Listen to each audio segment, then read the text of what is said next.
there, folks. Welcome to the live Sideshow New York Con coming at you right here. My name is Brad Gage. I'm one of your hosts for this week, and it's pretty exciting. We're doing New York Con here at Sideshow. This is our first place podium. This is where we are starting off the whole thing. And to give you a little idea of what's going on, I'm wearing a mask. Yes, we are social distancing, and so we are being as safe as possible to bring you the best con experience we can here at Sideshow. But it's still going to be a lot of the same con. We have all of these amazing figures. We have a booth. We have several booths. We have a couple booths, all different backgrounds, all different figures, and even some special treats. I mean, we're looking here right now at a Mandalorian 6 scale from Hot Toys. And that's not all we're going to be seeing from the Mandalorian. I hear that there may be an unseen Mandalorian figure sometime later in the con, so you're going to have to stick around for that. But we have so much for you. We've been prepping for this for a long time. We have interviews with artists. We have skits. We have episodes of How to Be a Poser, new episodes of Strike a Pose, and so much. We're so excited to be bringing this to you. Seriously, I don't know if that's coming across. I don't know if my hair is moving enough for you. And this is all I can really emote with right here, but I am shooting my excitement right to you, our Sideshow audience. So a little bit about this figure. Let's just get started off. Okay, why are you here? Because Sideshow has some of the best collectibles, I would say the best in the world. And we're looking at this Mandalorian 6 scale. Let's get a good shot of that guy. Okay, Mando, looking cool. Man, you know, I call him Mandor. That's my own nickname for him. But Mando, we got a nice little walking action shot. He's looking pretty awesome. Definitely a man on a mission here, and something that will, you know, probably get you all jazzed up for season 2 for sure. I'm a big Mando fan. We might see the child a little bit later on in some of these days coming up. But a little bit more about what we're doing today. So we're starting off here. We will next, after a little pre-recorded segment, we will be going over to the booth and talking about some specific pieces. We have all of your favorite characters here at Sideshow today. And we're just going to be tossing back and forth between live segments and pre-tape stuff. Like actually coming up next, we have a interview with one of our product heads, Mike Tolentino. And also, Joshy G is coming straight at you with some, you know, some moving of the body. We're going to get warmed up this morning, you know, New York style, of course, as this is New York Con.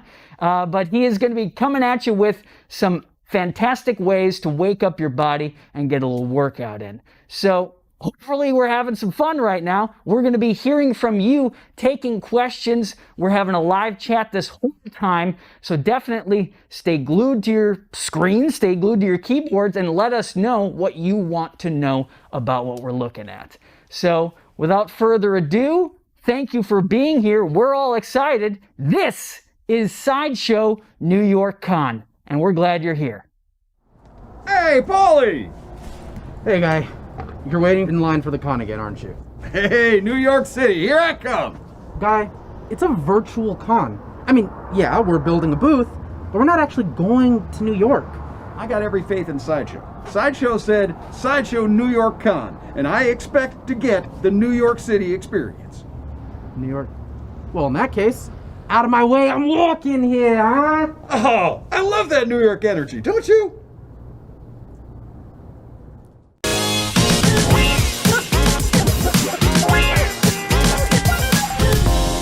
Hi everyone, and welcome to Sideshow New York Con. I'm Wendy Lee, and I'm here with another special interview, and I am so excited to be chatting with Sideshow Project Manager Mike Tolentino. Hi, Mike.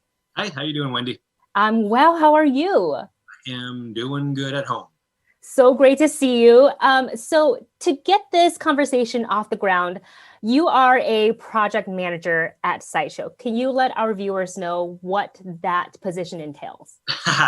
A little bit of everything. So we kind of shepherd a project from initial design conception all the way to development at the factories. So We usually split it half and half. So there's some team that operates purely just on the design end, or works with their in-house artists to get the prototype finished. And then the rest of us will take it and we'll take that and do the same process all over again overseas at the manufacturing level. And sometimes we'll do both. So when I was working on the Superman Call to Action,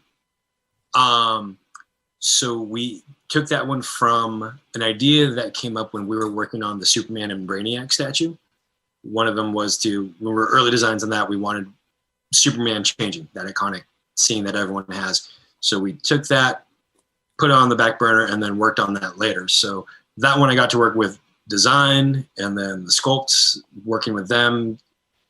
And with project management, we kind of have to let the designers go with all their imagination and try to do as much as they want, but then bring it back down to something that's manufacturable and will stand up over time and is feasible and within the costs that we are given. So we kind of take that, work with the sculptors, work with the cut and sew artists, the painters, and then give it to the licensors and get it ran through that. And that takes about a year. And then after that, then I take it overseas to the factories, and it's a year process again. So my time with the project is 2 years, give or take. This position, you wear so many different hats. You probably oversee so many various projects at the same time, right? I imagine you're not only working on one thing at a time if some of these pieces take multiple years. Exactly. Even if there's another project manager that has it in development, working with our in-house, I'm still working with them because they're bouncing off ideas off of me. Like, hey, are we going to be able to light this up? Or, hey, can we get this material in clear? Or what's going to work for ease of customer, to that final in-hand experience. So yeah, it's about 2 years. We have, I think between me and the other 3 or 4 manufacturing PMs, we have anywhere from like 70 to 90 projects at any given time that we're watching over. That's incredible. And knowing this makes me appreciate all the pieces so much more, to know that it's not just like a one-off for you, that you're overseeing this from creation all the way to distribution, which is, so thank you so much from all the fans to you for all of your hard work. What was the roadmap that led you to Sideshow? Gosh, so I was working at a company called Fastenal, which was like industrial construction supplies. But before that, I had worked at a small Christian toy company that was local here in Valencia. They moved to New York, so I kind of had experience in that. And on a whim, I applied to a customer service position at Sideshow. I was actually calling in about my G.I. Joe Snake Eyes order when I asked if they had any positions open. And luckily the rep who's still with us, Mike Tolentino, took my resume, and I think it was like 7 months later, they called me for a CS position as a supervisor there. I went in, worked in customer service for like 5 years, which was a great experience because it's starting from the customer service end. I got a real feel for like what's susceptible to breaking and what the big concerns are going to be out for the customer's point of view, and really wanting like the ease of being able to put it together, but also the ease of being able to replace certain parts. So I was able to take that knowledge and familiarity and kind of transfer into project management. Like I said, after about 5 years after working in CS, and I've been with the company for about 10 or 11 years now. So it's been 5 or 6 years in project management. That's incredible. And I love that you actually, you didn't come right in as project manager, that you kind of got to see different aspects of working at various parts of Sideshow. And we talked about how long these projects take you, which takes years to develop. Can you talk about some of the pieces that proved to be the most challenging for you? It's everyone has its own little challenges. And then it's funny, you'll focus on one thing that you think is going to be the make or break of the statue, and people don't even care about that. And it's something else entirely that will go right and or wrong. I mentioned earlier the Superman Call to Action. That was a challenge just because we knew that the fabric suit was kind of going to be the make or break of that piece. So working with Tim Hansen to get that just right, the fit just right in the prototype, and get how the fabric interacts with the hands, and get everything just right. And then again, do it again in manufacturing on a mass production scale was difficult. I also worked on the Aspen piece from Fathom.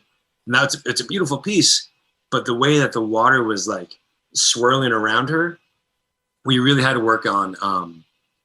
My concern was getting that to the customer in one piece and not having all those water tendrils and everything break. So we made it kind of like a bloomin' onion type of thing, to get all the pieces broken off if they did break, and at the same time still mask her off. So the paint looked good. There's always difficulties and challenges in each piece. That's incredible, knowing kind of all the behind the scenes details of these pieces that you otherwise maybe not think about, even if you admire the piece. What about some of the pieces that you're most proud of?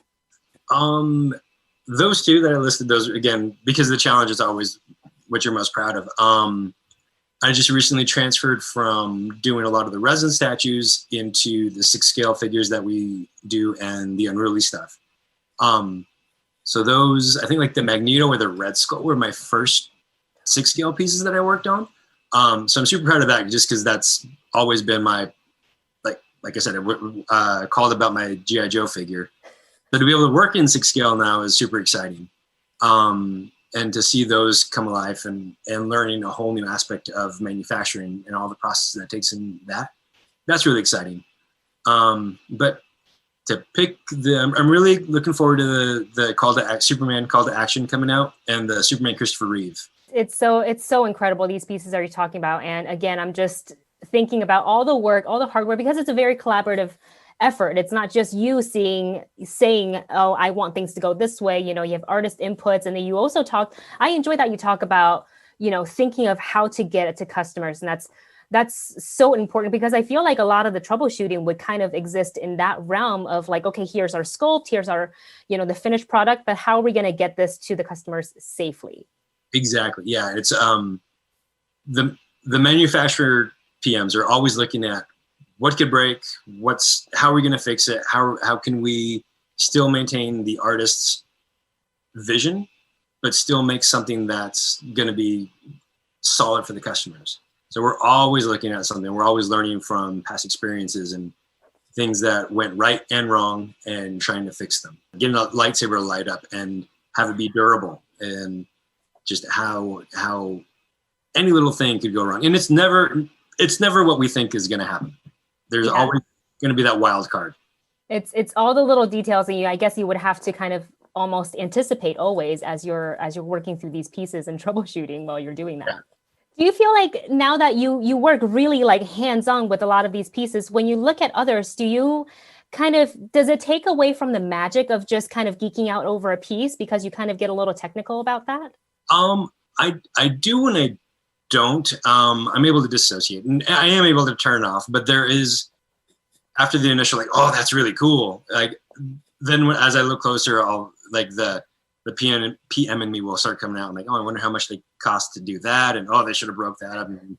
But I mean, I still collect tons of stuff. I mean, if I pan down, my desk looks like I robbed a child's toy bedroom. So let's talk about your collection a little bit. What are some of your collection that you're most proud of? Something in your collection?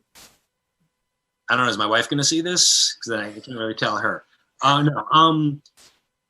Right now, I've gotten big into the Mezco stuff, like the Mezco 112, the G.I. Joe stuff that just came out, super fun. Some of the bigger stuff, just my own. Like I've got the Masters of the Universe Sideshow line. I'm really looking forward to see what Tweeterhead puts out. Just a little bit of everything.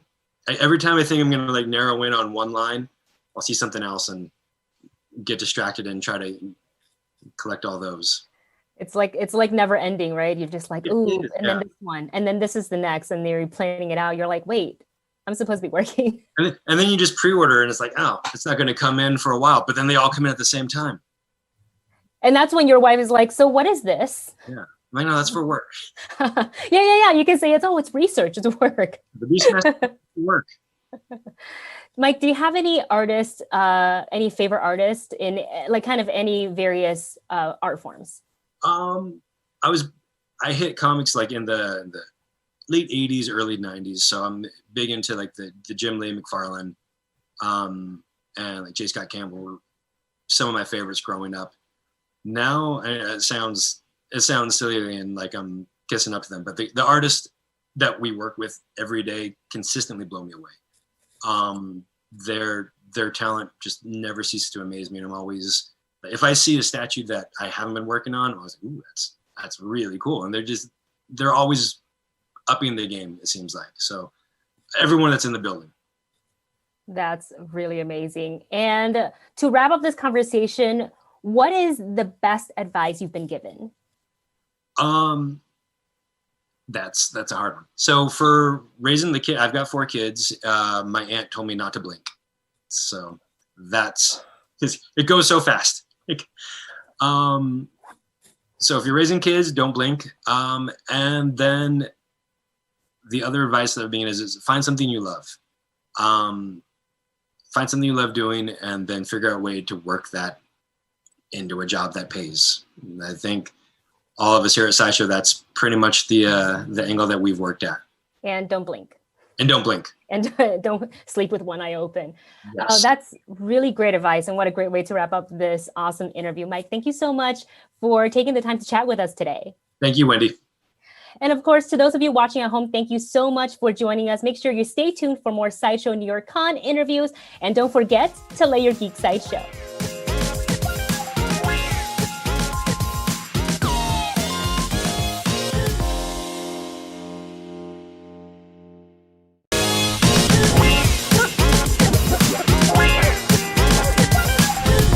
Everyone, what's going on? I'm Joshy G, host of Get Super with Joshy G, and I'd like to welcome you to Sideshow New York Con. It's the very first day, everybody. I know you guys are up and early and ready to go, and I'm gonna be here each and every day to give you a warm-up or some sort of stretch to get you con ready. So first and foremost, let's get those shoulders warm. Why? We're gonna be carrying lots of swag throughout that convention floor, right? We gotta make sure our shoulders are nice and warm and ready. So let's just get some arm circles. They could be small little baby arm circles, or they could be big giant arm circles. Let's just go 10 forward and then 10 backwards.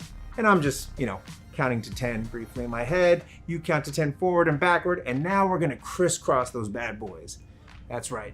Think in your head, what kind of merch are you gonna take home today after the very first day of Comic-Con? Now, something that I like to do most importantly, pat myself on the back. Why? Because I'm just that good at what I do, so I want to pat myself on the back. And you should too.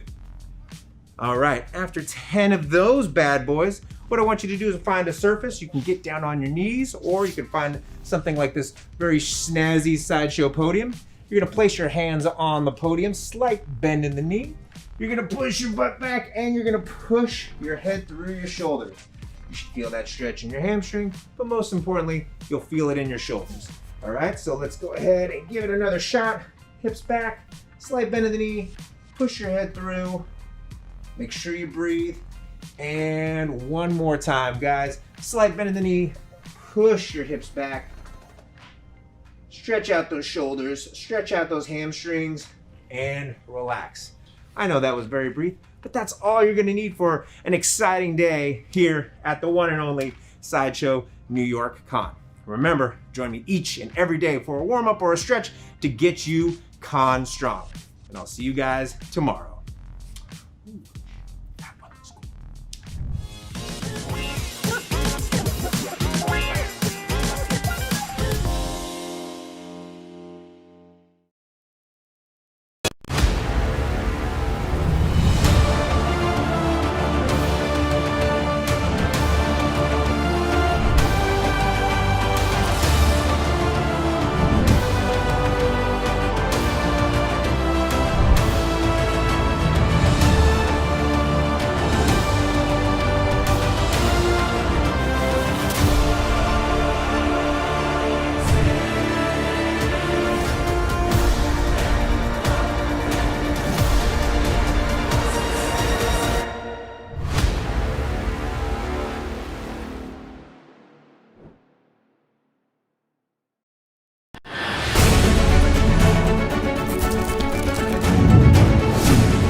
Hey everyone, welcome back to How to Be a Poser.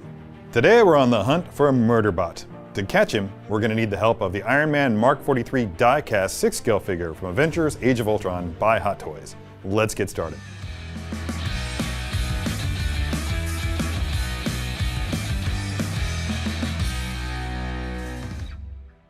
Alright, Iron Man Mark 43 die-cast. Still in his box, exactly the way he's going to come to you.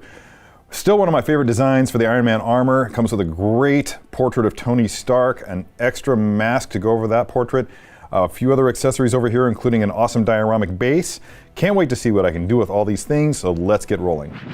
All right, here he is, Iron Man Mark 43. Still one of my favorite armor designs from the Iron Man / Avenger films. This comes with a lot of really cool accessories, a really sweet Tony Stark portrait, and this awesome environmental base I want to bring into play here. So, actually, to begin with, I need to get the base set up. Because what I want to do is I want to get kind of like a hero pose going on. So I've just basically got these back plates in this little slot here. It looks like it was almost carved out for that.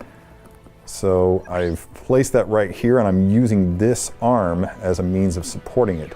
So you need a little bit of extra shelf space to display this the way that I've got it. Now, moving along, I want to slide this thing up just a ways. That's on there pretty tight. I think it's tightly enough for my purposes without having to worry about it sliding around.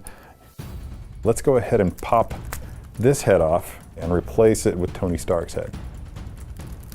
Just really gently kind of rock it back and forth until it eases its way onto that ball joint. Feels pretty good. It's on there nice and snug. I'm going to do a range of motion test on this guy right now. Looks like I can bring him up that far. That's not going to be far enough for what I want to do. So I'm going to need to get a little bit more clearance. To do that, I'm going to move to the back here. There's a button right on his butt. Press the button, and what that does is it releases his hips.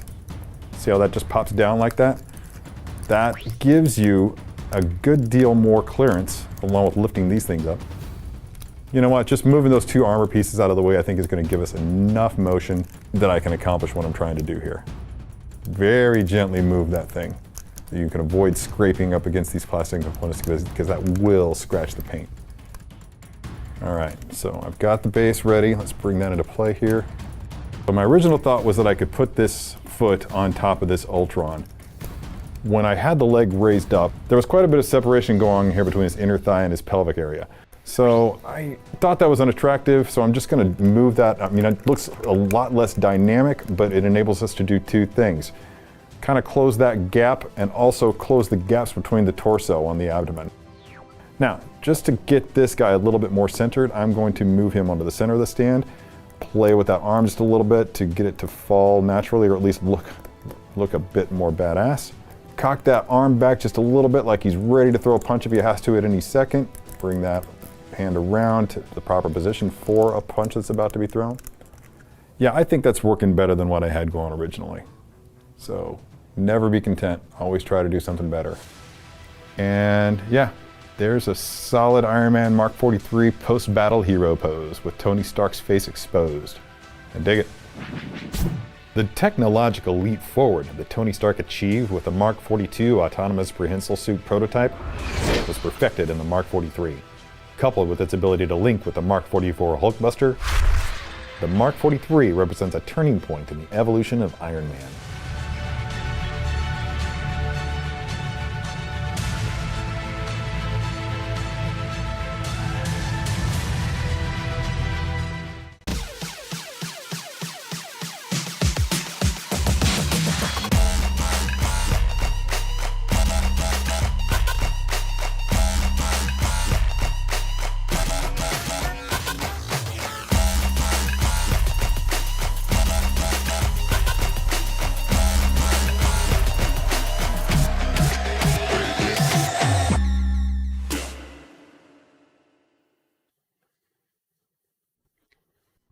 Hey there, folks. Welcome back to Sideshow New York Con. I hope you enjoyed that programming.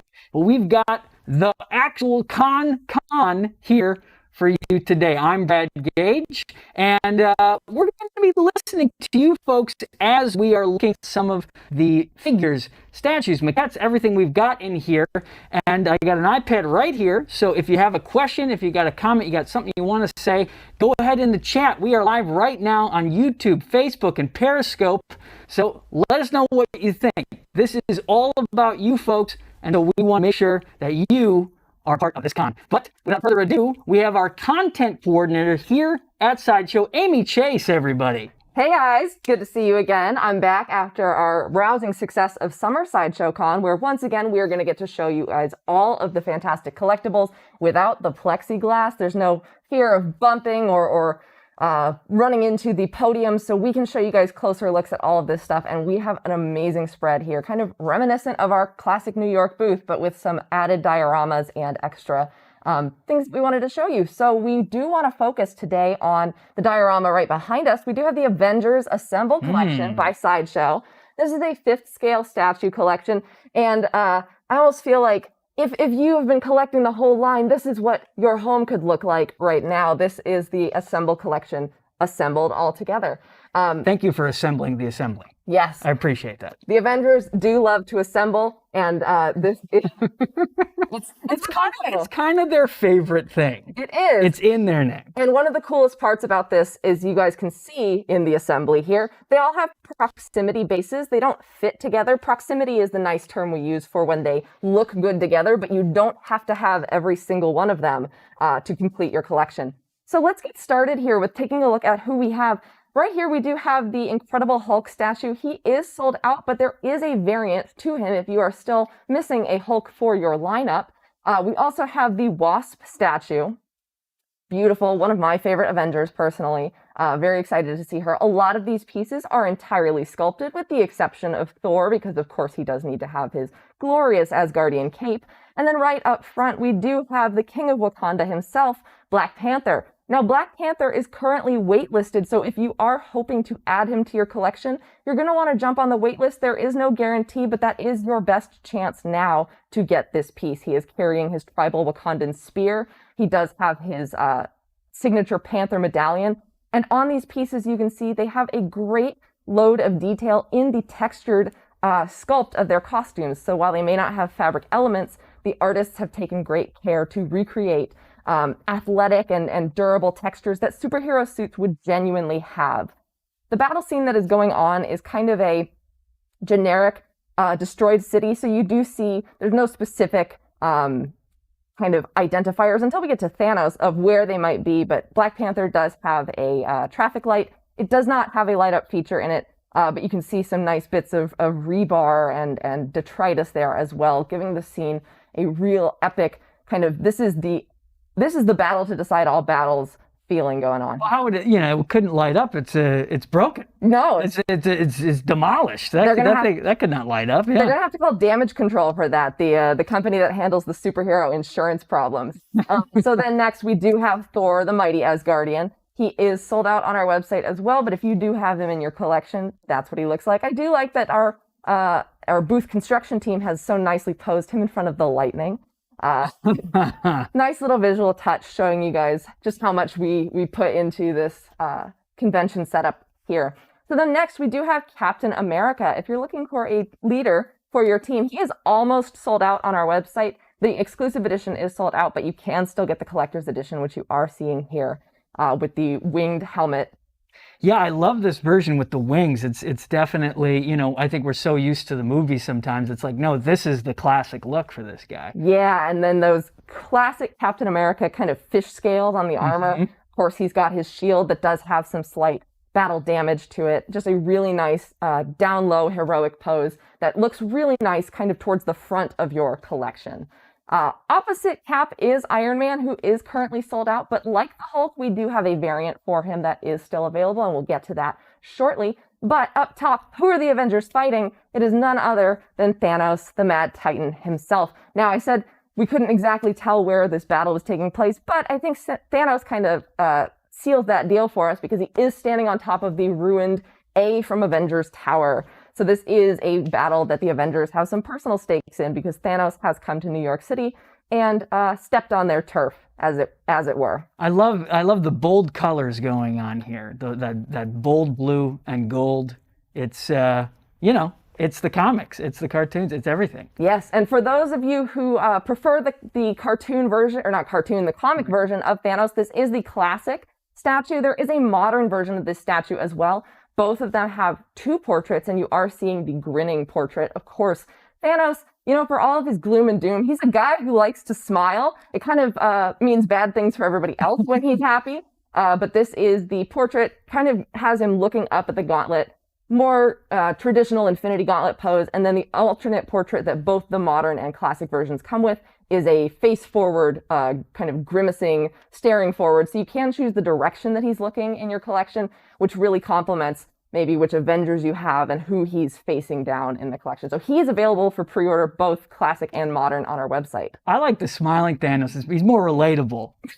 I think we can all relate to having all the power in the universe sometimes. And so, we like it with a smile. Absolutely. So up next, we do have two more female Avengers. We've got Captain Marvel and Black Widow, but we're going to focus on Captain Marvel for a hot sec.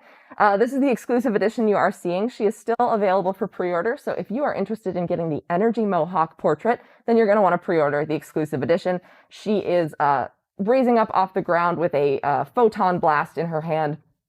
Absolutely fantastic. Also fully sculpted. And again, those classic kind of comic book colors, the more modern interpretation of her suit, but this is the iconic version of her suit. And the collector's edition comes with an unmasked portrait. I love Captain Marvel so much. One of my favorite quotes of hers from the comics is, "Don't you lady me, son, I'm an Avenger." And she's actually a character that I like to emulate a lot. I wanted to give a shout out. I'm wearing a Rock Love Captain Marvel necklace right now. We do have a bunch of nerd jewelry in stock on our website, and Rock Love does amazing work. This is a really cool Hala star symbol with the red and blue enamel, a nice little crystal inlaid in the center as well.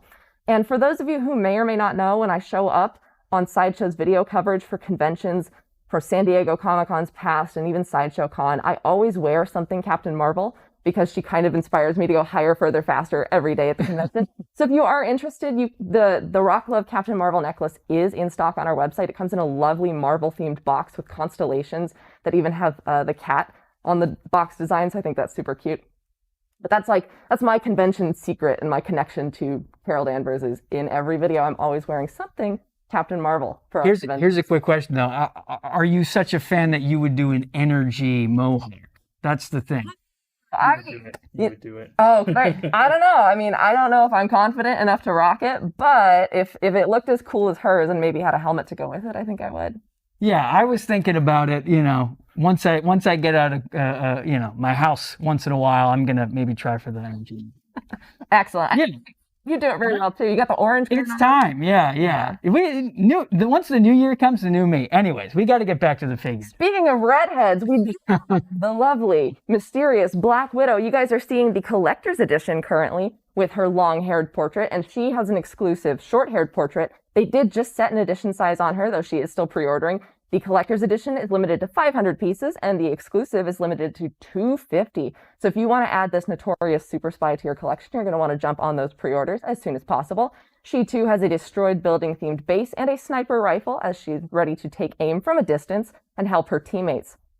She is also entirely sculpted, and I love that, contrasting with some of her partners, she does have the more gloss texture to her suit as opposed to the matte on Captain Marvel and some of the other characters. So there's a lot of details going into all of these pieces in the paint and the sculpt from head to toe. So up next, we do have two in-stock pieces that are quickly on their ways out. So if you want to add them to your collection, you're going to want to jump on that. He might be hard to find because this is the Iron Man stealth suit figure. He is limited to an edition size of only 500 pieces. And he does, like his classic counterpart, have a light-up feature in the arc reactor, eyes, repulsors, all that good stuff to get Iron Man's fully activated suit look. And this is the stealth suit from the comics that uses micro-baffle technology, I think is the very scientific term they use in the comic books, to keep Tony Stark covert, because you can't always fly into battle in a red and gold suit without getting noticed. And then finally, we do have the Gray Hulk statue, which is our variant to the Green Hulk. He does not have an exclusive edition. This is a one-size-fits-all, except for maybe his torn pants. Lots of really great detail on those kind of faux denim. Again, it is all sculpt, but he is limited to an edition size of only 500 pieces. This is more reminiscent of the classic Hulk in his earlier appearances. So if you are interested in adding a Hulk to your collection, because you kind of quintessentially need a Hulk, especially if Loki has an army against you, or Thanos, whoever he's bringing to the fight, then you will want a Hulk on your side. So he is in stock on our website currently. And that is the Avengers Assemble collection. Aren't they beautiful? I am amazed at them. The only thing it's missing, I guess, is a Winter Soldier, which Clemens on Facebook says Brad should cosplay as a Winter Soldier, which is the nicest thing. You got the mask on. Yeah, I know. If you guys are trying to make me feel cool today, it's happening. It's cool to feel cool. I love this collection, and I think we're going to move on, but I don't want to, but we're going to move on to some more Marvel pieces right here, I think, Amy. Well, yeah, we're going to stay in the friendly neighborhood of New York, though, because we do want to talk about a couple of Spider-Man pieces we have on display. Let's the premium format figure. This is the Spider-Man premium format figure. You can see that he is tackling Dr. Octopus's tentacles currently. I don't believe we have the feature on, but the ends of those tentacles with the little green kind of diodes, those do actually light up, and it's a very nice effect. But even when they're not lit up, the paint is done so dynamically that you can see as though they are lit up. And Peter Parker is webbing shut one of the tentacles as he's preparing another blast for goodness knows what is coming at him.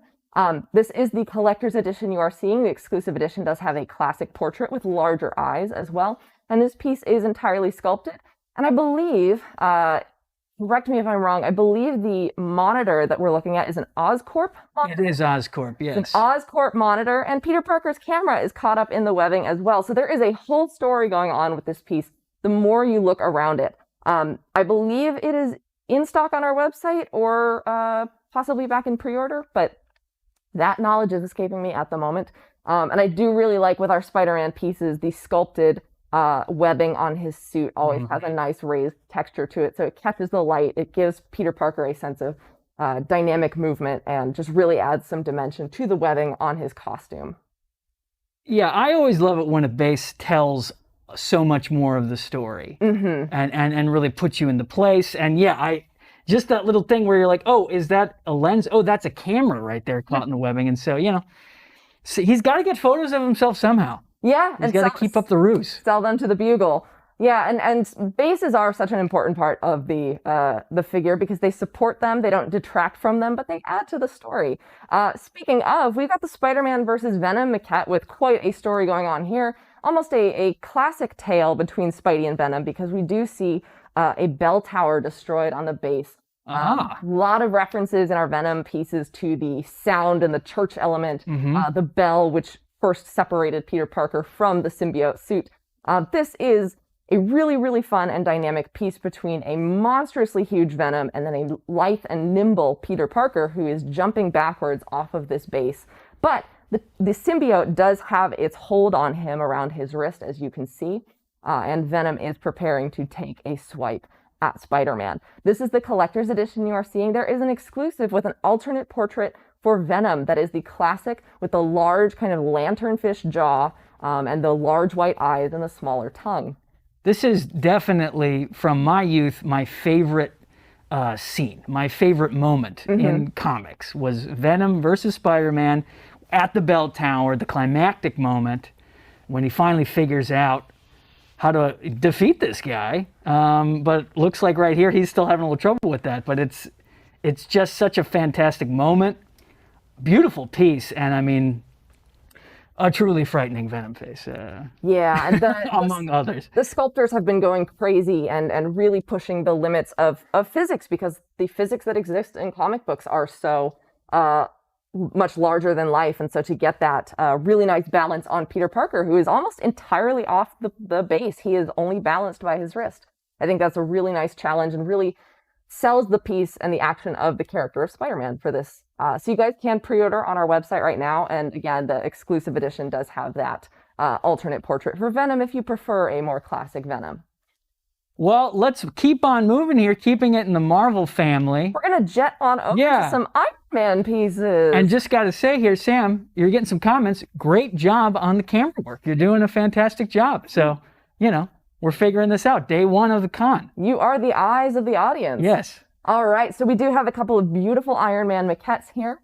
These were both created in partnership with Legacy Effects, an incredible effects house that does a lot of your favorite cinematic wizardry, if you will. I don't have the proper terms for that, but let's start with the Iron Man Mark 7.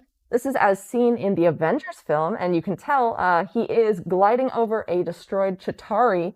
We are getting asked about the scale of the maquettes. The maquettes are roughly quarter scale.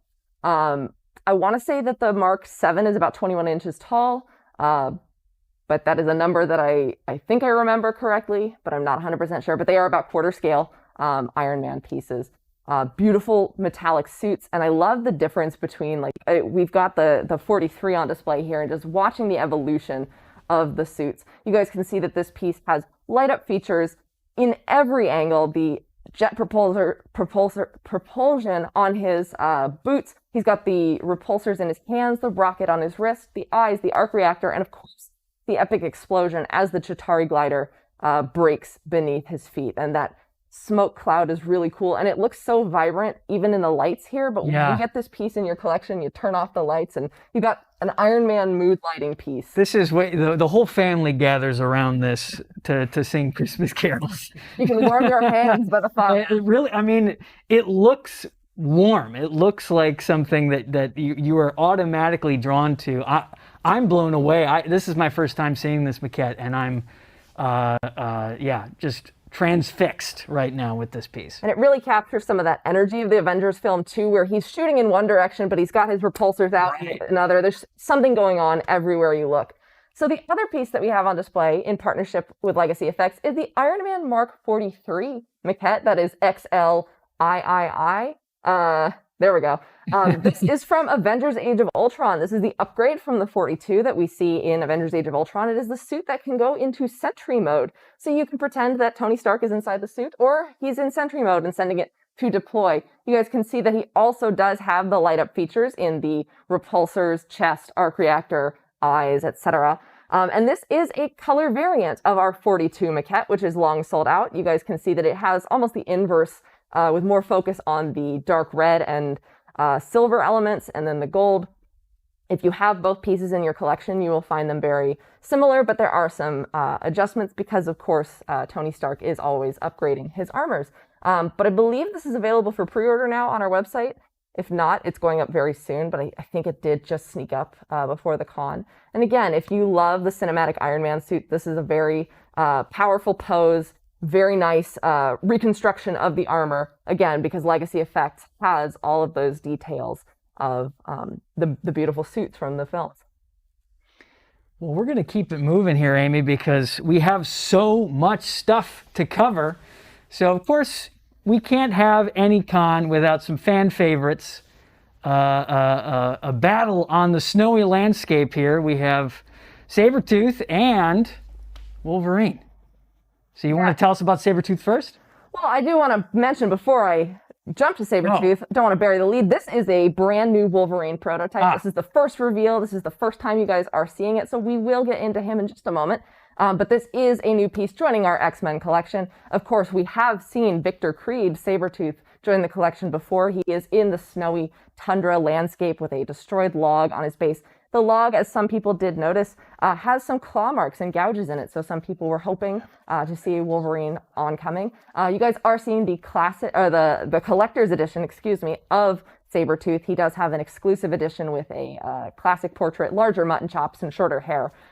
He is entirely sculpted as well, and you can see that there's a lot of different textures going on, from his furs to the kind of faux leathers in his costume that are very cool, like the stitching details in the sculpt. Again, it is not fabric. And then he does have those kind of large, almost bone-like claws coming from his wrists and his elbows, which those ones look painful. I would not want to catch an elbow back strike from this guy. Would not want to be at a concert with him, that's for sure, if those are even happening again soon. But yes, it's And that's the hair I'm really going for, honestly. I mean, Winter Soldier's cool, but the mutton chops and the hair, we can just, yeah. This is what I'm going for, folks. If I can just, you know, the long locks. It's a little greasy today, which is kind of what he's got going, and I haven't trimmed my nails in weeks. So this is truly.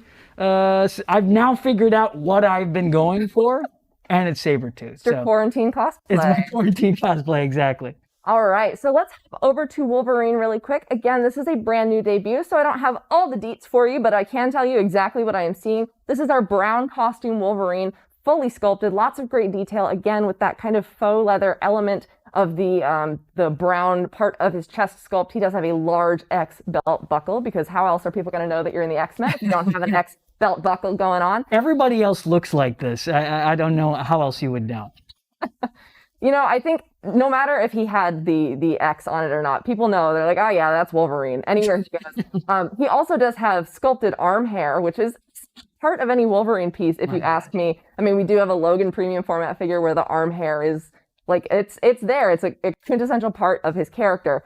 He is leaping off of a destroyed kind of tree, or this looks like a wooden building pillar, but he does have that snowy tundra environment as well. And this, when you face these two pieces off against one another, they perfectly complement one another. Claws to claws, brown and yellow costume against one another. And if you guys have been paying attention to our X-Men collection, which we do have in a diorama that we will fully dissect on a later date, but I did want to see if we can show you guys a quick peek. We do have Jean Grey and Cyclops in the fight as well. So if you are a completionist, you are looking for everybody who goes in this snowy tundra scene, you'll also want to pick up Jean Grey or Cyclops to go with that as well. So, Amy, a question has just come in. Do we know who sculpted this new Wolverine? It's a great question, and I don't have that information off the top of my head. We'll figure that out and get that back to you after the next break for sure. What I love about this Wolverine, of course, fan favorite, at least, you know, this fan favorite, but he's going totally berserk, and you're just placed directly in this battle between these two. I don't know. I mean, maybe it's something nostalgic about living in Los Angeles, and maybe it's evoking the New Yorkness of the con. But thinking about snow just really makes me put me in that place of this battle right here. So. Yeah, love these details, love these bases. It's great to see the size comparison between them too. I mean, Wolverine does cut a nice silhouette with his leaping posture, but you can see Victor Creed hasn't beat on sheer size and ferocity. Well, not ferocity. I don't think anyone can fierce the Wolverine. But the nice stature that they've got going on here, both on risers, so you can kind of see them at height. But that's how they could look in your collection. So he is brand new reveal. There should be an RSVP page available soon, if not already. So you can RSVP to be notified when he does go up for pre-order. Also, for all of these pieces and more that you're seeing, you guys can go to side.show/con. We did put up full giveaway information, your full schedule for every day on all the live streams. So you can check that out. Side.show/con is your hub for Sideshow New York Con. Question for you, Amy. Does this Wolverine have swap outs? That is also a great question. This is the first debut we are seeing of the prototype, so I don't have information about the swap outs. The team may still be deciding that. There may not be any swap outs. That will only come through when we have the full pre-order information. So again, you're going to want to RSVP.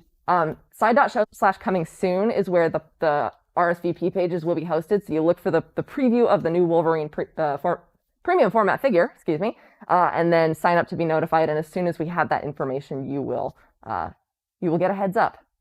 Love it. I mean, yeah, I'm going to RSVP during the break for sure, but we're going to move on to actually some people have been asking if we're going to have some hot toys, and oh boy, do we. They don't get hotter than these. This is our Hot Toys Star Wars collection here at the con floor. And so, Amy, I don't know where you want to start. We have just a... It's in, yes. I was gonna say it's a cornucopia. I think we maybe have about 7 minutes. So let's dig in. So there's a little bit of something for everyone. If you're an original trilogy fan, if you're a Disney television fan, if you are animation fan, Hot Toys has really brought a full spread. I think we want to call attention to little Miss Ahsoka Tano, who almost broke the internet when Hot Toys did reveal her. So she is not a brand new reveal, but this is her Sideshow Con debut. You guys are getting a look at the Ahsoka Tano prototype. This is a beautiful, beautiful figure based on the final season of the Clone Wars. Really cool detail that Hot Toys noted out about her. She does have posable Montrals, which are the Togruta headpieces, like Twi'leks have their Leku. Oh, yes, they of have the course. Montrals, and you can pose them to kind of emphasize and better enhance your pose. She does, of course, come with her lightsabers as well. Lots of really great features with all of these pieces, very faithful to their final appearance or final season appearances in the Clone Wars. We do have her alongside Captain Rex, who was at our summer Sideshow Con as part of the Hot Toys Summer Showcase, and the 501st Battalion Clone Trooper, who is showing his allegiance to Ahsoka as well, with the alternate Clone Trooper helmet.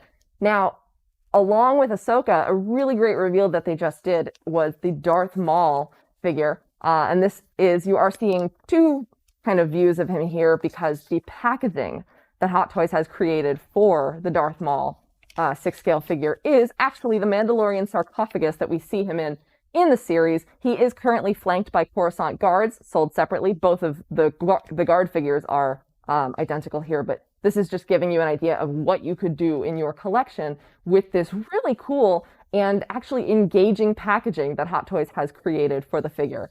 And of course, if you want to get Ahsoka, you can have him or her and Maul face off against one another. Maul has removable costume elements, so you can see his fully detailed tattooed body, the really great lightsabers, and he actually has a rolling eyes feature, which I am not quite sure how that works. You can pose the eyes within the head sculpt, which Hot Toys really has brought these characters to life from the animation in ways that we recognize, and just done a really great job of translating all of those on-screen elements that we love. I just love that he's just peeking out through that little peephole. It's a little silly, it's a little creepy, but it's also, I just think it's so fun for for you as the customer to get something where you're just revealing a little bit, and you're like, okay, now it's time to get this guy out of his solitary confinement. But it is a great and creative solution for those who do not like to take the pieces out of the packaging. Mm-hmm. I think that's a nice environment piece. All of these Clone Wars pieces are currently pre-ordering on our website, I think with the exception of General Kenobi. But Anakin, the 501st, Rex, Ahsoka, the Coruscant Guards, and Darth Maul are all available for pre-order right now on our website. You can see full galleries with all of the different hands that they come with and all of the accessories if you are interested. And then we also have some pieces from Empire, and then we do have something from The Mandalorian, and then we also have, I just want to point that out before we get the hook here. Oh, yes. There is something. It's definitely something. It's a secret. We are keeping the place open for our mystery item coming on October 8th. So Thursday. That's this Thursday. So that's a little tease for you. You're going to want to stick around and keep on checking us out with these live streams to find out what that secret Hot Toys item is. Yeah. So what's our time, and where should we go next? Do we have enough time to get a couple minutes? All right. So I do want to kind of give us a quick overview of these beautiful pieces from Empire Strikes Back. Let's start down here with Luke Skywalker. This is a new Luke Skywalker. This is the Bespin Luke. You guys can see that he does have a Bespin environment base. Hot Toys is fantastic with these kind of thematic bases for your pieces. Again, that emphasize and help augment your poses, but they don't detract from the figure themselves. Really, really detailed construction on the costume. You can see all of the stitches and pleats, all of the pockets on his costume. And I really do love the hair sculpt on this piece that kind of gives the sense of a Luke who has been through training and is, or he's just very worn from his fight and adventures. He does have the lightsaber hanging off of his belt, and as I would assume with most of these Hot Toys pieces, he probably does have the beam of the lightsaber that you can put into that hilt. You're right about the hair, though. I mean, that is one of the things I remember most from watching the film growing up. I'm like, man, he's sweating. He's working. I mean, like that is training underlined. Absolutely. So, and they really pull that off here with this piece. And of course, the hair sculpt and the incredibly detailed head sculpt with the amazing likeness of Mark Hamill. I mean, you can see all of the beauty marks on his face and just the intensity of the expression. He does also come with a blaster, as you guys can see here. Up next, we do have the Lando Calrissian 6-scale figure. Oh my goodness, what have we here? Sorry, I think I stood in his light. You can't have Lando without the cape, and Hot Toys delivered on this beautiful, beautiful cape. I mean, I think you guys can see part of the interior of it as well. It does have a kind of faux leather collar, a different material, but it just looks so sleek and beautiful. And of course, this is the Baron of Cloud City. He might bring capes back. I know the film came out many years ago, but it's like you look at this, you go, I could have a cape. Yeah, it's aspirational to say the least. But with these other Empire Strikes Back figures, Hot Toys has done an amazing job with, especially with Darth Vader and Boba Fett, and then I know for sure Lando. They have a retro style packaging with a viewing window to kind of remind you of that classic toy experience, but heightened and elevated in the way that only Hot Toys really can do. So this is a fantastic collection. I know we're running low on time, but there are so many things to check out, and we do have more streams. I mean, this is stream number 1. Like, yes, this is one of those things. We have a lot more time. We're going to be looking at a lot of stuff, but I will just quick jump in here. Sam, they're asking if you can get even closer with the camera. I don't know if that's possible with focus, but the requests are they want to see those mugs on their screens, and they if anybody's ready for their close-up, it's Lando. So.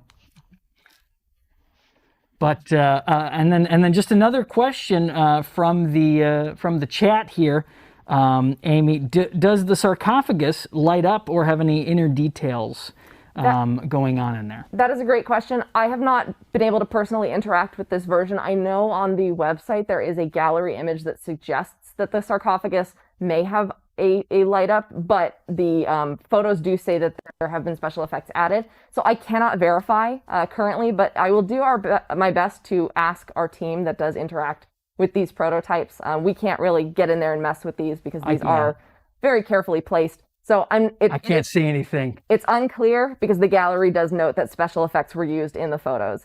So, but I mean, it's a special effect in itself, yeah. Yeah, you got a great view of him here. But great question, and keep shooting those questions to us in the comment section and the chat on all these live streams, folks, because even if we're not getting to it right now, we are going to be coming back and kind of, answering any other questions after our next break. So anyways, I want Amy to get back to what we're talking about here so that we could properly give the time. I don't know if you want to talk more about the Empire figures or get to But I was going to say, coup de grace, I think, after that. No disrespect to the Dark Lord of the Sith, but we did see Darth Vader this summer as well as the Luke Skywalker Snowspeeder. So I did want to just give a quick little focus to the child. Yes. Of course, this is Hot Toys' one-to-one life-size figure of the child. This is a highly articulated and posable piece. For those of you who have asked the difference between the Sideshow statue and the Hot Toys piece. Hot Toys is meant to be posed. There are swap-out features, including the ears, if you want to get some dynamic attention in on the ears and the kind of alter the expression of the way that he is emoting. He does have the current expression on his face. That is unchangeable. But you guys can see that he does have a synthetic hair element as well. Looks so soft, and I wish I could just pat it, but I have to be very careful with these prototypes. He does have a fully detailed costume as well, and we are seeing one configuration of the child's pose, but there are multiple swap out hands and accessories. Of course, the silver shift knob from the Razor Crest, and I believe the Mythosaur necklace is also included in that. If you want a full spread of the gallery of the child, you can check it out on our website. This is currently pre-ordering, and this is the one-to-one child by Hot Toys, but there are 6th scale versions that do come with various figures of the Mandalorian. So if you absolutely cannot get enough of the child, you're going to want to check that out for sure. I do feel like people are going to want to watch the child with a child. Yeah. I feel like it's perfect kind of co-viewing type of pal that the child is. It's just amazing the colors and the kind of lifelike features that they've gotten in Those eyes. the expression. I mean, even the little, what is it, capillaries, the blush in Right, the yes, face. yeah. It brings the child to life in such a unique way. And I think that added posing element, when collectors have that in hand, it will just really enhance the experience for them all around. Yeah. I mean, it's transfixing to look into the child's eyes for sure. Especially just the sweet expression and pose that are going on. It's a very welcoming. The cutest. It is. Now, we do have a little bit more time. I wanted Yeah. to hit another fantastic company that we have the privilege to distribute. This is Iron Studios. They have brought a nice little spread here of both 10th scale figures and then their own proprietary Minico figures. So right here, if you guys remember, we did have a giant spread of Sentinels at Summer Sideshow Con. This guy did not make his appearance there, but we are happy to show him now. This is the Silver Samurai 10th scale statue from the X-Men collection. You can see, of course, he does have pieces of the Sentinel destroyed on his base with lots of those nice wires exposed. I like to see that. I like to see a destroyed Sentinel. That brings me some joy in the morning. And beautiful, beautiful, kind of resplendent silver armor, of course, on this essential kind of X-Men villain.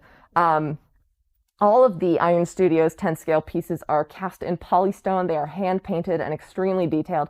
And again, as I noted when we had figures like Blob and Omega Red, when Iron Studios gets to characters like Silver Samurai, you know that they are giving you a complete and kind of comprehensive X-Men collection for fans of the comics, because this is a great character who doesn't have a lot of figural representation as far as I have seen. We also do have the Deadpool Deluxe 10th scale statue. He did make his appearance at the show, but we do have an alternate portrait on display. He does come with his fully masked portrait, and then the partially unmasked showing the Merc with a Mouth's lovely mug beneath that. This piece is packed with so much fun detail, from the unicorn on his base to the unicorn backpack, the kind of rocket launchers that he has. One of them is painted up with a loving homage to Wolverine.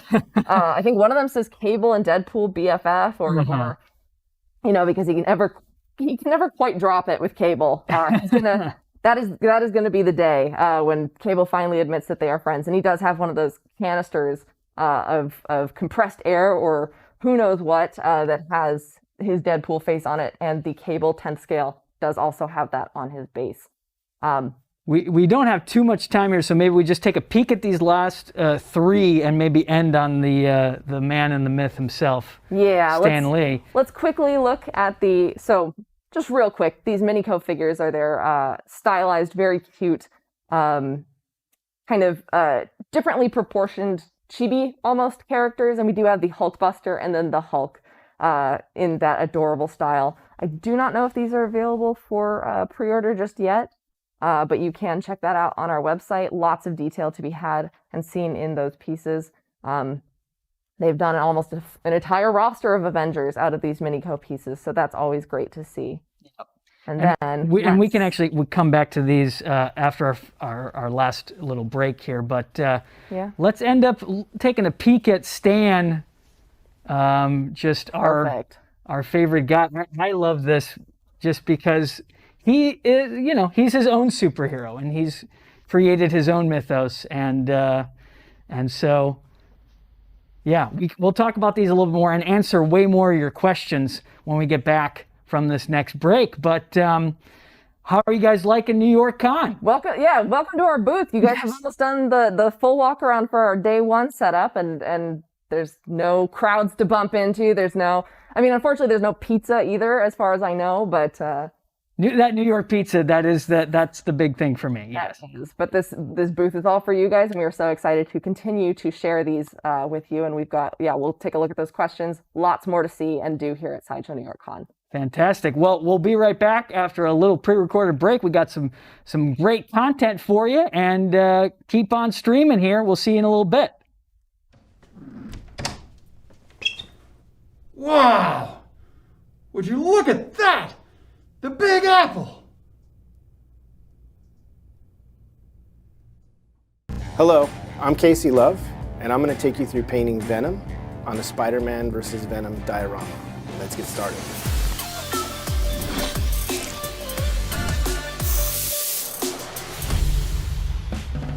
First thing we're gonna do is base coat some white on the white areas of Venom's chest and his eyes.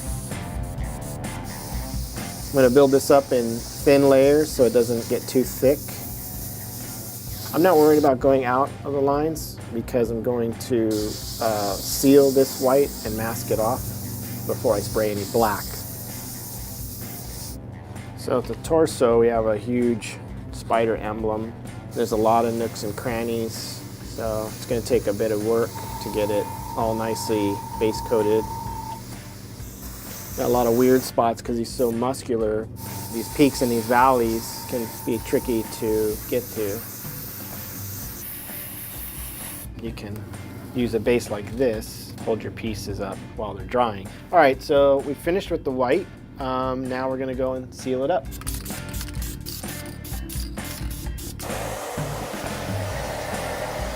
We're gonna move into base coating black.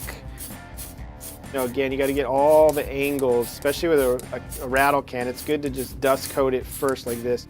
And now we can do his legs because there's no white parts on his legs.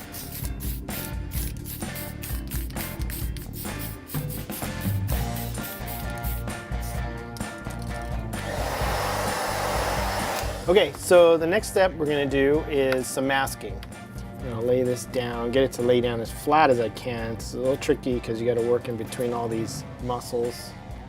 Basically mask out the spider emblem. This process is pretty tedious. It takes time, patience. A lot of times, you know, when you go to cut a piece of masking and then lift it, it can lift off and you got to do it again. And so it's a time-consuming process.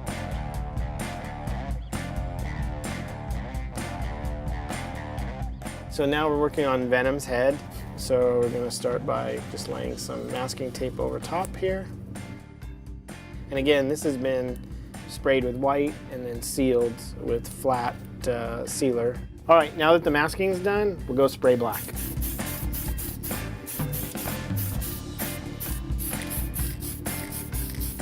Same thing, I'll just lightly base coat this.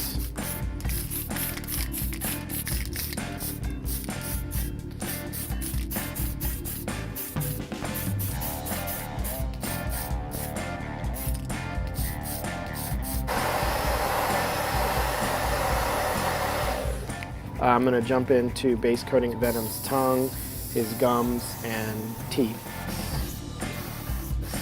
I'm gonna work much of this piece from dark to light, because once I put this purple down, now I can come in with lighter tones of color and have all the dark undertones already in there.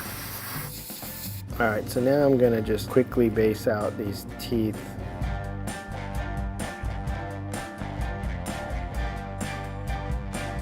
So I'm gonna take this flesh tone over this dark purple that we laid down, and I'm gonna start adding highlights where necessary.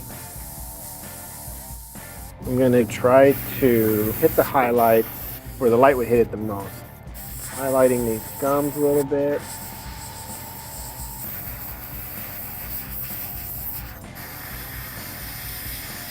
I'm gonna touch up on the teeth and make sure that any overspray is cleaned up from spraying all the red on the gums. So the next thing, I'm gonna take some of this stain, and you'll see it's pretty transparent, but I'm gonna layer it a couple layers, and it'll get darker and darker each time.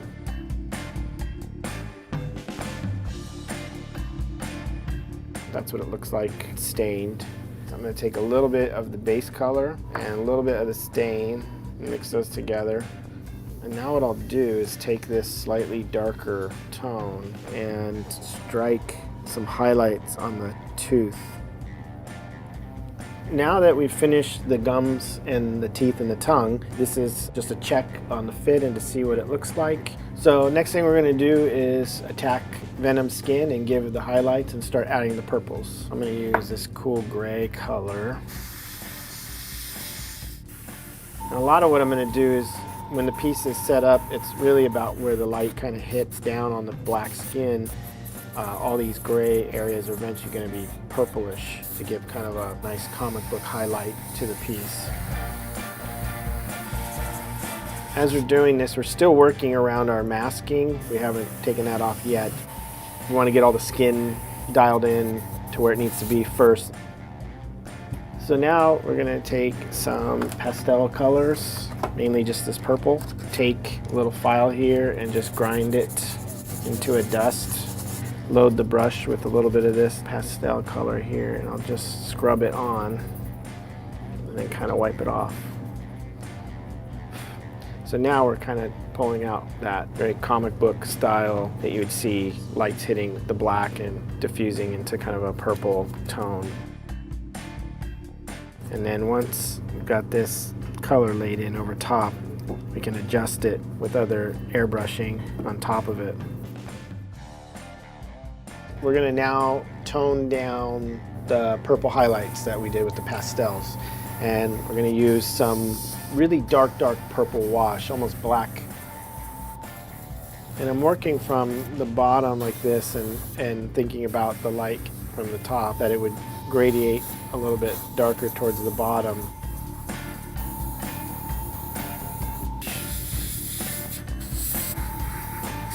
This is the right arm with the pastel that we added, and then with the shading down, this is what it goes to, so you can see how much it gets knocked down.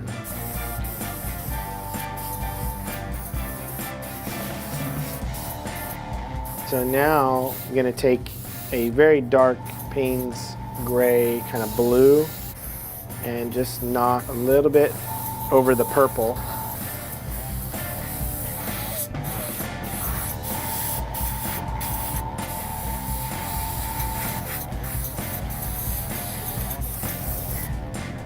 So now we're done with all the parts with the dark shade of Payne's gray. Now we're going to move into another shade of blue between the muscles, just to kind of help push the blacks deeper.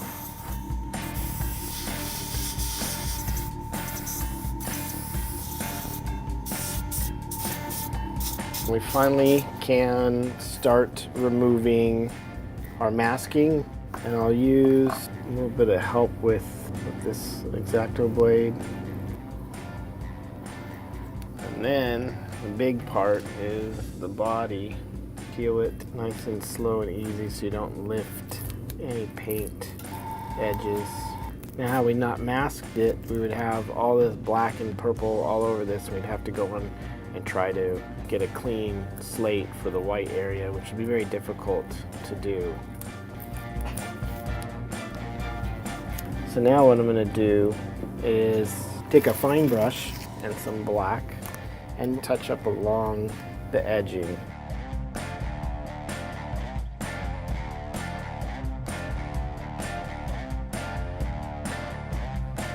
So now we're gonna work on the eyes a little bit and touch up a few areas that were hard to mask off. So just because of all the organic shape that's going on. All right, I'm gonna look at the hands really quick too. Same thing, just kind of clean up some of these edges here. I'm gonna take this white now and clean up any of the sloppy, black edges or anything that where the spray got under the tape or anything like that. So now we're gonna go on to shading it.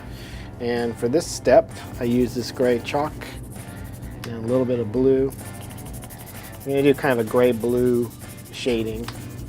And I'm just gonna go into the deep areas here and just kind of gently shade all the muscles. You don't want to get too dirty with this. You want to keep it still somewhat clean looking, but just a little bit dingy down, so it's just not perfectly bright white. So now I'm going to take some translucent black that's been thinned a lot with water and in alcohol. And since this is a shadowed area here, I'm going to go ahead and hit it and get all the shading in here. So there are some organic shapes in the eye. It's not just a flat eye, so I want to bring some of that out. We're going to do a little bit of color in his side of his mouth is stretching right here. So I'm going to take a little bit of putty just so I can watch some of the overspray, and take a little bit of light gray paint and just block out where his gums are stretching.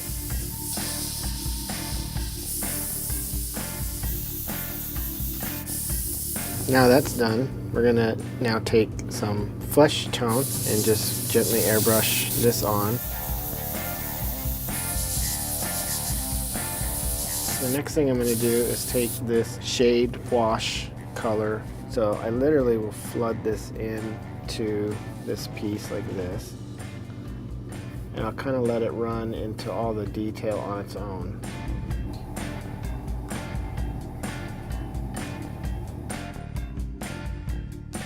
Now we have some of this in-between color here, kind of a violet. What I'm gonna do next is kind of just shade the higher parts of where the tissue is coming out and some of the lower parts, and leaving the middle kind of fleshy and raw. Paint job's all done, and so we're gonna satin spray down the Venom body. Now I'm gonna carefully rotate this as I spray.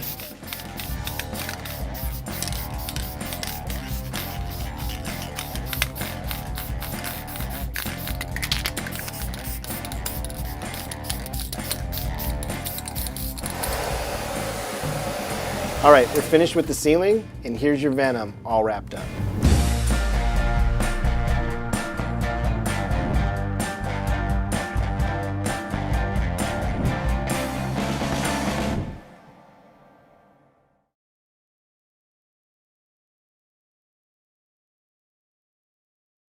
Hi, I'm artist Tina Yu, and welcome to Sideshow New York Con.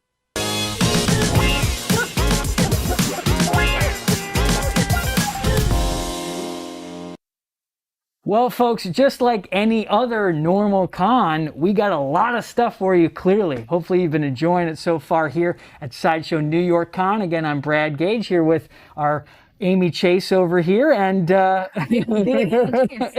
she's ours. And so if you have any other questions, please put those in the chat, and we are going to be streaming here for the next several days, I think through Sunday. Oh yeah, Yes. from the 6th, which is today, through the 11th. Yes. And every day that's 3 live streams, plenty of chances to see all the collectibles that'll be swapping in and out throughout the show. There's so much here to show you guys. There's just so much stuff. I mean, there's this area, and then we're going to have another one, and we're swapping everything out, and we're changing it. It's a big production over here so that you can get that full con experience. And some people have been asking about our shirts. Okay, You like these? You don't like these? It's a taxi, right? Isn't that what it is? It's like a New York taxi, folks. And these Sideshow New York Con shirts are going to be available tomorrow in between our 2 main streams. So between 11 a.m. Pacific and 2 p.m. Pacific, you can get these shirts, and only during that window. So if you're liking it, that's great. I know somebody said that it's a new look for me. Usually I'm wearing a flannel. Secret Sanctuary on YouTube said that Brad without his plaid shirt is like Superman without his cape, which is giving me a lot of credit. Also giving a lot of credit to the fact that I only own 5 shirts. So this will make it 6, and I'm very, very glad to Sideshow for that. But definitely check these out. These are nice. They're thin. They're light. Very comfortable. So they work for all sorts of weathers and all sorts of cons. It would be really good for wearing at your next convention. So and there'll be material and size chart callouts on the product page for those. So if you have any questions, I don't know what the material is specifically. Not polystone, I can tell you that. That's the extent of my knowledge. You didn't write the product descriptions for the shirts. I wrote the joke. There's a joke on the product page, but I didn't come up with the spec. Okay. Do you want to fill us in what the joke is? I just know I did it way before the con, and it was in and out of my brain. You write so many jokes, you're not going to remember every joke. I do. I really do. That's just how it goes. For those of you who don't know, please read the product summaries for these pieces. If it was made by Sideshow, I wrote the summary, and there's probably a joke in there somewhere about your favorite character. So we're here to have fun, okay? Number one, we're here to have fun. And we're back here actually at this Wolverine because someone had a question about who the sculptor was. And we didn't have that information for you right when we were on camera, but we did check that out for you. This was sculpted by Martine Canale. And it is meant as an art jam kind of collaboration piece with the Sabretooth, which is really cool. Art jams. Haven't done one of those since college. But it's, yes, Martin. Are there do you know of the other works of Martine? Oh my goodness. I know. I'm. Yeah, I think that one was Martine. There are so many sculptors, so many fabulous sculptors we get to work with. I have trouble keeping all of them organized, but you can actually search by artists on our website, and we do have the sculpt, paint, all of those good credits on the product pages. Another reason to check those out beyond just the pretty pictures. So you guys, if you want to look for a specific artist, you can go to sideshow.com and check through the search bar for the artist's work. Because do collect by specific sculptor. Why would you not if you really like somebody's style? Absolutely. I'm the same with comic books. If I like the artist, art is 75% of the comic book. I'm gonna check that one out. So did we have any other questions about any other specific pieces, or do we want to kind of just give a nice little a little wrap up here? Yeah, we can just if you have any thoughts on what people can expect. This is day one of the con.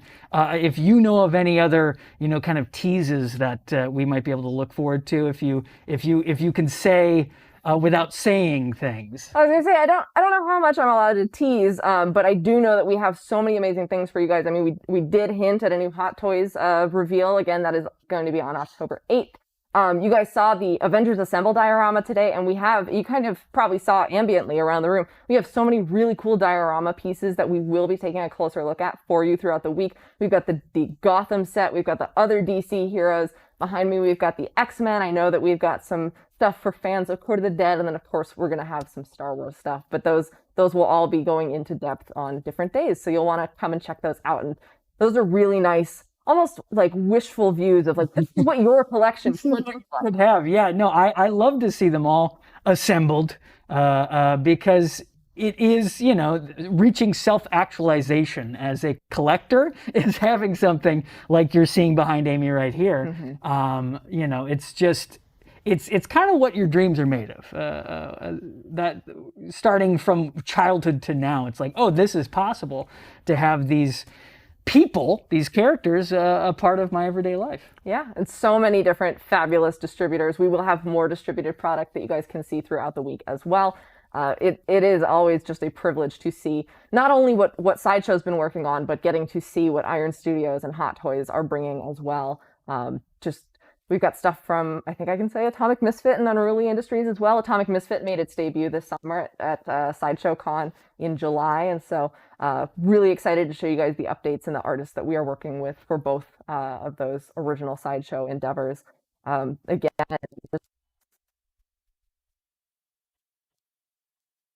there's something for everybody. If you're hoping to make the jump, do check out. We do have deals running throughout Sideshow Con as well, plus giveaways. So this could be your opportunity to treat your shelf or perhaps score your first collectible. And again, we do have all that information on side.show/con. Yes, and I'm glad you brought up the giveaways because I haven't mentioned those yet. But we got a ton of giveaways going on all week. And just basically, Sideshow New York Con is a celebration of all things Sideshow. So we have these great artist interviews, the people who are bringing you these beautiful pieces. We're taking a look at what they're like, what their story is as well. So those are really fun. I did a few of those before. We have some fun skits. We have, of course, episodes of some of your favorite shows, How to Be a Poser, new Strike a Pose episodes, and much, much more. And so we're having a blast putting this together. Hopefully you're having a blast checking this out. And so, to get those giveaways, to get some of these pieces, to figure out, planning what your next investments are going to be, what maybe some you're going to get for a friend or family member for the holidays. They're right around the corner. So this is a really good time to be here with Sideshow. So, Amy, anything else before we wrap up? If you've got any questions, we can hit those up. I know that I will be here every morning for the morning stream. The hosts will rotate. I will see you again at some point soon. But like the products, those will rotate too. But every morning stream, I'll have the product information. I know we've got some afternoon streams with different hosts as well, so that you guys will want to keep checking back. But I am firmly in the morning time slot. Well, rotating hosts, and actually, Sam, we're going to ask you to rotate around. A couple folks wanted to see the backside of the Wolverine here, and so everyone will rotate. and we'll get a little shot of that because that's important. And because we need the 360 experience when we're working with Logan here. And speaking of 360s, if you want to see more product turnarounds for some of the pieces that are pre-ordering already or in stock on our website, our YouTube channel, shout out to our YouTube and multimedia team. They do a fantastic job. But there are some really cool 360-degree rotations that we are starting to integrate for products, so you can check those out. I don't think we covered any of the pieces today, but there are some pieces that we also have, like more detailed interviews with the artists, like with Casey. Actually, Casey Love, did he do, it was the Venom maquette, the Spider-Man Venom. Oh. So if you want to see a closer detail on how the Spider-Man Venom maquette was painted, there's the Harley Quinn Hell on Wheels by Kat Sapene. Tim Hansen does the Call to Action Superman. So there's really in-depth product focuses that have debuted at previous shows. But if you're looking for more of that behind-the-scenes artist information, we'll have plenty more of that new this week as well. Well, lovely. Shall we wrap up here from behind Wolverine? With the beautiful well, sign. there it is. There's our Sideshow New York Con sign. Well, folks, this has been a blast, but we are going to be back at 2 p.m. Pacific for even more. We're going to be looking more in depth at all of these figures, maquettes, 6 scales, everything. We got everything you want here and more. And so stick around and keep on checking out all of our stuff on Sideshow, on YouTube, on Periscope, and on Facebook. So, sound good to you? It does sound good to me. I'll tune in when I get back home so I can watch the streams with you guys, and I'll see you guys tomorrow morning, though. Perfect. Well, we'll see you tomorrow morning. I'll see you next at 2 p.m. Pacific today, and don't forget to let your geek side show. Let your geek side show.